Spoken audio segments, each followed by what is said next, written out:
Time now to join Frank O'Callaghan for the next instalment of the series Dundalk's Radio and Television People. Part 6. In this episode, Tom Lamb and Frank Byrne remember their experiences of working in GEC Dunleer in the mid-1960s. Frank talks about his job as a TV picture tester and later as a fault finder. Tom talks about the kit of parts which is imported from the GEC England and how the cables and metal frameworks were made in the press shop in Dunleer. Also in this programme, John Fox talks about his father, Seamus Fox, who taught electronics to both Tom and Frank in his home in the evenings. After leaving GEC, Seamus set up a service and repair shop, Electrotel, at the Market Square in Dundalk. If it's okay, we'll move on to getting up to the GEC now, because there are some good stories here. You both went to work for GEC. Yeah. I went in first. Paddy O'Hagan was in next. Was Jim Kelly there? No, Jim came after me. Right, then Frank was in, and then Jim Kelly came in. And we all had worked either in O'Neill's or in John McCardle's in Powers. So you were getting a good apprenticeship as it was. Yes, experience. You needed a bit of knowledge to get into the television department. You went into GEC. What did you actually do up there? My job was a picture tester, as the televisions were assembled by normally girls. They assembled there were mechanical parts on them, there were valves, resistors, capacitors, they'd done all the soldering. So this TV was put together, and so it had to be tested, that it was functional, that you got a picture on the screen and that you got sound from it. So I put it through all its testing adjustments on it, the height adjustment, the vertical, the boost was another setting on the boost. Yeah, so upside down. Yeah. So they were coming to me. They were coming to me in a roller track. There was a sheet of plywood, probably 2x4, maybe would it be 2x4? TV was on that, and there was no plug on the end of it. It was just the wires, mains lead coming out of it, 2 wires, and into what we call a safe block. A safe block was a connection piece where you lifted the lid back on it, and 2 crocodile clips underneath, so that it gripped in the wires, and it didn't come alive until the lid was closed back down on it. But am I detecting there that there was an assembly line of some description? Oh yes. And was the television moving along the line? It was. So how sophisticated was the system, as it were? It was sophisticated from that point of view. It was on a roller track, and the TVs were pushed on. A row of girls. You talk about the system. The TV. I was the only one doing picture test. If it worked, you sent it on to the next operation where it was going to put it into a cabinet. If it didn't, you put it across to the technicians where Tom was and Paddy O'Hagan. So you recycled it? It would back to them for repair. But they didn't carry out all the repairs. There was an operator, usually a female, trained in good soldering skills. If she had to change what we call the LOPT. Do you remember the LOPT? Yeah, line up transformer. For short, we used to write that on the screen. LOPT, change LOPT. The guys, the technicians, wouldn't change them. They'd give it on to an operator who could desolder it and resolder up again. So their time was spent more productively tracing the faults, fault finding. So from picture testing, the next stage in the operation was to get on to doing fault finding. And you were always interested when the set was put aside, and we would work overtime on a Tuesday and a Thursday night. We worked from 7 to 9, I think it was. And you'd try and get the idea of the overtime was to catch up on the backlog. The assembly operators weren't making the TVs. There was televisions to be looked at. So I would try to find out could I repair them. And there was one man I have to mention, Tony Murphy. Yes. Drogheda man. We won't hold that against him. There weren't too many Drogheda men. He was the only one in the TV department. But Tony I'd seen that I had an interest in it, and he would spend time with me, showing me how to use the meter and check voltages, and eventually moved on through more experience and a bit of the knowledge we were getting from night classes, going on to be a fault finder. That was the highest job you could get. Called a technician in a nice way, but they didn't. Utopia, you had arrived. I'd arrived. So Tom, just coming back to you for a minute, what was the functionality that you were involved in up there? Well, I was the first to go in there of all, like of Frank and Paddy O'Hagan, Jim Kelly, like all the local men, Anthony Dowd, everyone. I was the guinea pig. I was in there first, and Seamus Fox, he took a shame to me, and I was very interested. Now, in there, the transformers, they were all wound in Dundalk. They were actually, they had the spools of wire, that the laminations, the transformers themselves. They weren't outsourced to another They were made there. So effectively what they did up there was they manufactured as many of the components as they possibly could. They got the bare circuit boards in. Initially, there was no circuit boards. There was no circuit Wire boards. chassis. The whole thing was wired. Yes. But they got the what they called a kit of parts in from GEC in England, because it was either a GEC model or a Sobel model. That's right. And they got the kit of parts in, and the actual chassis, what we used to call the metal bash, and it was done in the press shop in Dundalk. So the metal framework that was holding the different parts of the circuitry together, it was actually made in Dundalk. And the cables, they were cut to the right length, they were stripped. There was things called solder pots that you could dip the wires into, tin the wires, and the girls then they put all the resistors onto the panels, all the capacitors. The transformers, normally being heavy, they'd be mounted onto the actual metal chassis. And then the picture tube itself, it had to be put in. There was a girl, and she mounted the picture tube in this metal chassis. And there was a sort of a rubber gasket around it. And that was a very dangerous job, because if you tightened the actual clamp around too much, it could implode. That's right. You know, I seen it happening on one, and luckily enough, no one was hurted. It was like a bullet. The gun it was just like an explosion, you know. But lack of knowledge, but what would actually cause that? Stress in the glass. See, if you had the glass, if you could imagine the like of a glass milk bottle, and you put a Jubilee clip around it, and say you tighten it that tight, that the actual glass burst. Yeah. But you see, the cathode ray tubes, they were evacuated, so they were a vacuum. Yeah. So as soon as the glass shattered, the actual thing imploded. But that meant the bottom glass shot up. You know, so you'd end up with glass all over the place. It was a dangerous area, and like at that time there was no safety production, there was no cage around it, or there was no safety glasses or anything like that. Just get on with the job, yeah. Just another little thing there, you mentioned about the chassis being produced in-house. I'm led to believe that the frame came from a company in RD. Yeah, is that right? Yeah, Ollie Farrell. The Farrell brothers, they produced the cabinet, and they produced the cabinet for the radiogram that was made later. That Frank had a lot of involvement in the development of the radiogram, you know, and it basically like that company Farrell's, they are still producing high quality. Desks and office equipment, absolutely. Furniture, that's right. Yeah. Same company. There, you were talking about the manufacturing capability of many different products, or talking about televisions or whatever. How many were made a day? What was the throughput? Yeah.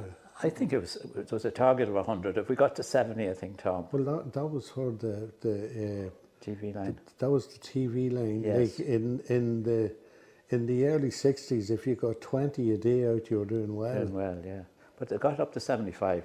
The radiogram, which was a big, like your desk, was quite a big. I think we used to try to get up to 10 a day. Yeah. But you see, the design on them they weren't designed in Dundalk. The original design of the TVs and the radiograms and all of that were done, as Tom mentioned. Was it Slough, Tom? In London. Sobel was the company. Well, the original was GEC. Yes. And the GEC that we had, it was, I think it was 303 was the model number of it. And it had a polyester finish. I actually have a picture of it. Just explain to me, because I don't know. What does the 303 represent? A model number. Model. Just a model. Yeah, it was identified by its model. You know, like a Ford car, you could have Focus an or Escort or a Focus. See, the televisions that time, Frank, and the radios, that there was a whole load of coils in them, and they all had to be tuned up to the right frequencies. And that was unheard of in any of the radio television dealers. You never touched these coils. But we had to actually set them to the proper areas to start with.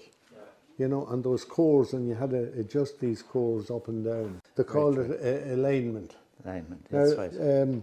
Also, they produced a radio. I have the photograph of the radio here. There was a little wooden box about 9 inches long, by about 6 inches high. It had a PP9 battery. It was a 9-volt battery, little box battery, and there was a volume and on-off switch on one side. The other side was your tuner for the stations, and there was a long wave, medium wave push button on the top. It was only long wave and medium wave.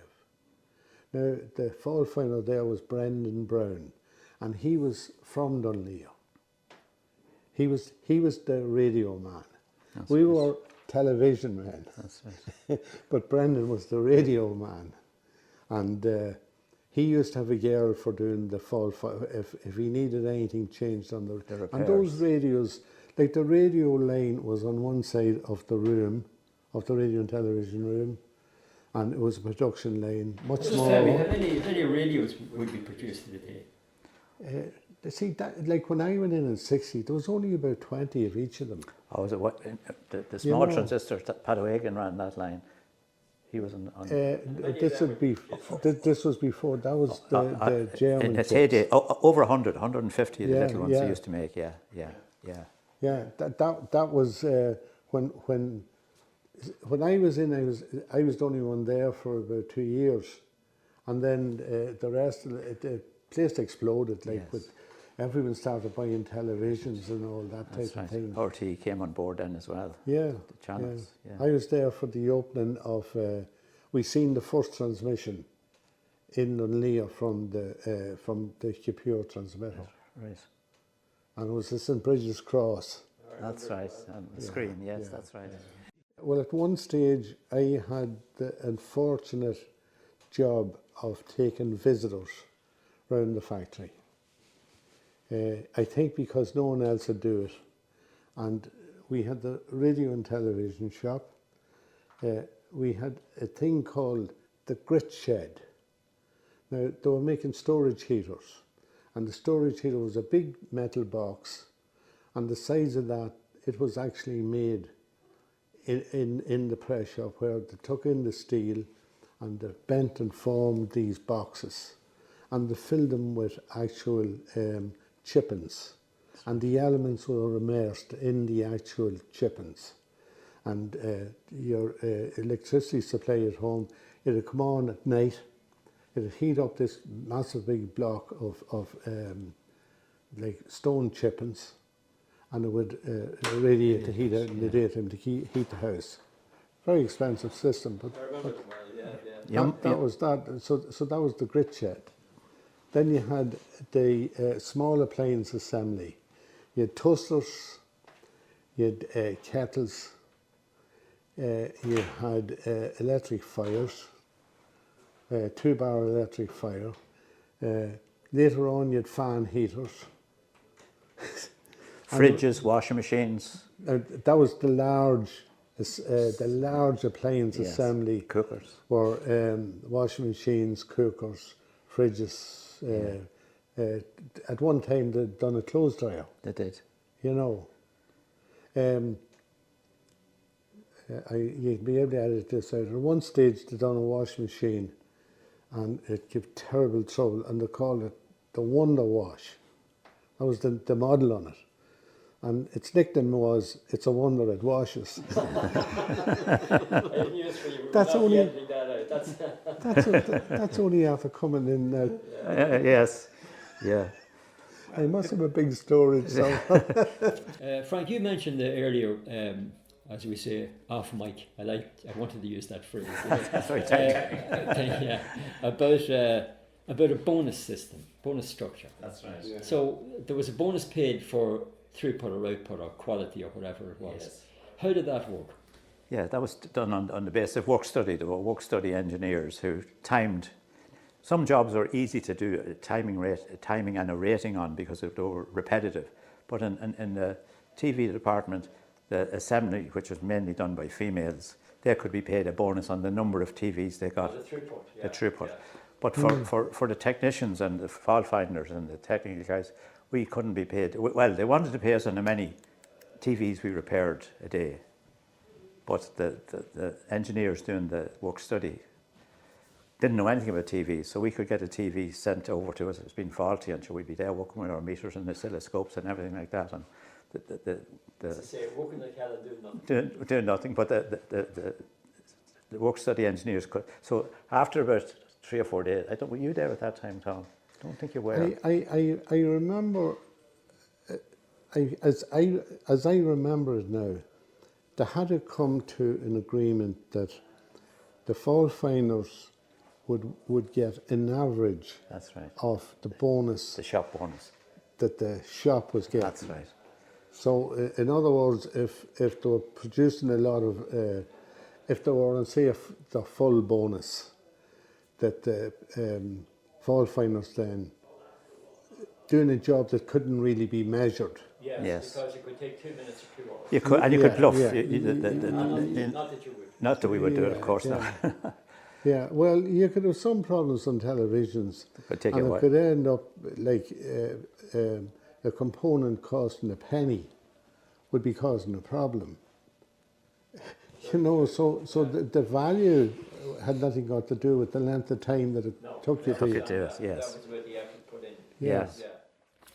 So, in terms of take-home pay, as it were, how important was the bonus on top of the basic pay? Or was the basic pay, as we say, basic, and the bonus was to make people work and get throughput out? How did that? We always had a problem. The basic pay in Dundalk was for general operators, but there was no rate struck for fault finders. There was no, but I think we got 6 pence an hour more or something. There was some negotiations. Yeah, I think that I wasn't there at that stage, Frank. Yeah, I was, and the bonus, we weren't getting bonus, and to get on the bonus made big percentage of your wages. To give an example, I think Tom was saying he started with £1.10 in our county.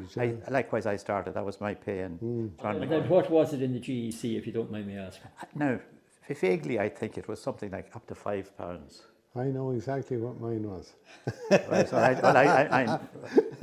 I know exactly what mine was. What was? It was £5, 3 shillings and 1 penny. Yeah. And do you still have that first pay packet at home? No. Pay slip. I have some of my old pay slips. No. Yeah. But now that was the basic rate before overtime. Yes. And overtime was paid at what? 1.5? overtime would be paid at around time and a half. Yeah, 1.5. Now, when I went in 1960, there was no bonus system. That's right. You know, so We in got the the bonus early system. days of radio and television assembly, like the girls they were called in, and their rate of pay would have been the standard female worker that was assembling making radios or televisions, Kettles or toasters, yeah. fires. I don't know. But they were on the same rate of pay. There was no special rate for the fault finders. There was no discrimination, you know. Now, I would say that as people in Dunleer got, say their service, say they were in there for 5 or 10 years, they may have got an increase in their basic rates. Yeah. And a lot of the people in Dunleer then, they actually got jobs as supervisors when supervisors retired and that, and someone from the line would be promoted. Well, that brings me to a point that I was going to ask you about. How were promotions decided upon? How were they made? How was the person selected? What was the process for going from one level of employment to a supervisory role or whatever. At that time, there was two, from my memory, there was two different ways of getting promotion. One was to be a first-class worker, very fast, good communicator, get on with everyone. That person would be in line for promotion. And rightly so. And rightly so. And Frank, you were going to tell me about the other. Well, no, yeah. The other one was if you become a shop steward. Yeah. Through the union. That was to get you out of the way. It was so that you'd be a quiet shop steward. Yes. That was to get you out of the way. And the don't more come with money problems. you made back in the day as a shop steward, Very the often. more and that happened in a lot of places. Yeah, Actually. The more chances you had of becoming And the yeah. supervisor. So we all tried And to be. I can't use the phrase on the radio, but you had to be a right. Yes, one of those. Yes. Yeah. Or a good friend of. Lots of the supervisors came from around the Kilsare and Dunleer area, and that was because Martin McCourt lived in that area. That's right, yeah. A lot of it. There would be a certain amount of favouritism. Oh, there was a lot of it, Tom. And also, like, it wasn't fair in one way, but in another way, like, Dunleer was a country area, and there was an awful lot of people that like built their whole lives around the wages they were getting out, as they called it. That's a very good point, Tom, because it was a big part in the community. Well, you know, so 1,700 people working in there. Really? 1,700 at one stage. And I would imagine a big percentage of them coming from the local community and stuff like that. So anyway, you felt that there wasn't nothing awful bad about appointing friends for promotion. You thought that was sort of acceptable from a community point of view. There was never really interviews for them, Tom. No, there was no open. You weren't.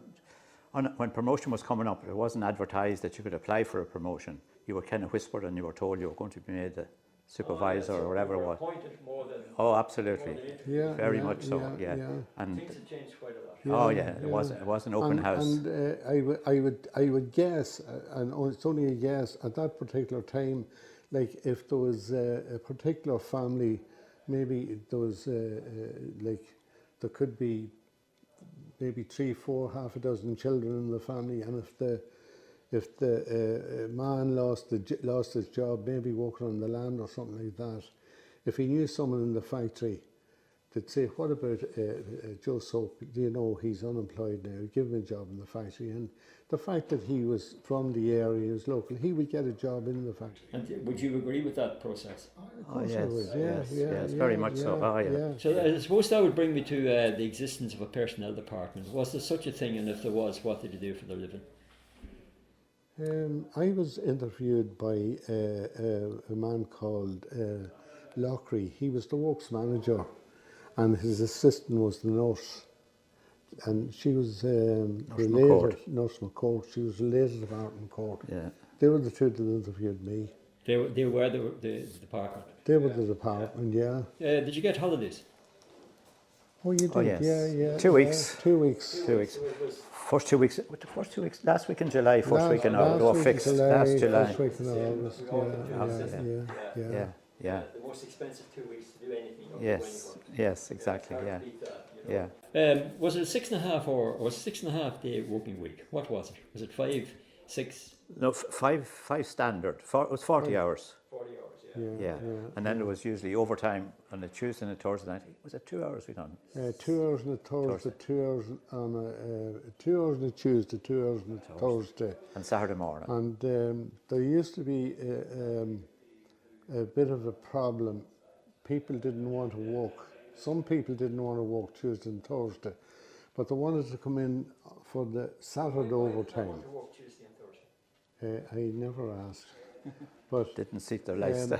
You see, on the Saturday you'd be in there from 8:30. You'd be doing your 4 hours, so you could do the 4 hours on one stint. In other words, one travel. Yeah. So there was an unwritten rule made then that you wouldn't get the Saturday overtime if you didn't do the Tuesday and Thursday. That's true. Yeah. Bit of bribery going on. Yeah, that's true. You remember that? I do, absolutely. And that was Tom Lamb and Frank Byrne in conversation with Frank O'Callaghan talking about their experiences of working in GEC Dunleer during the 1960s, and John Fox remembering his father Seamus, who worked in GEC before setting up his own radio and TV business, Electrotel, at the Market Square in Dundalk. The series, Dundalk's Radio and Television People, was researched and presented by Frank O'Callaghan and recorded and edited by Alan Byrne.